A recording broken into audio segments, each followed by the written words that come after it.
How to fix CapCut templates stuck at 51% or not loading. Let's get started. First thing you want to do is completely delete the app from your device and reinstall it. For that, press and hold on the CapCut app, select the option Remove App, click on Delete App and click on Delete. Now navigate to App Store or Play Store, then search for the app CapCut. After app appears, download it. This might fix your issue. Next thing you want to do is check your internet connection. So launch settings, enable for the option airplane mode, wait for a few minutes and then disable it. Likewise, switch between network, Wi-Fi and cellular data. Next, scroll down and navigate to the option General. Click on the option iPhone Storage. Ensure you have at least 1 to 2 GB of free space. CapCut needs storage to download template assets. If none of these solutions work, close this and launch your CapCut.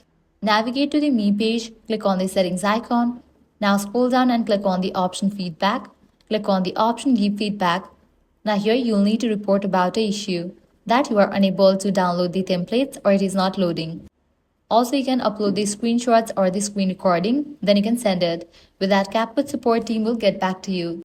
And that's it. These are some fixes for CapCut templates stuck or not loading. If this guide helped you out, do not forget to like, share, and subscribe.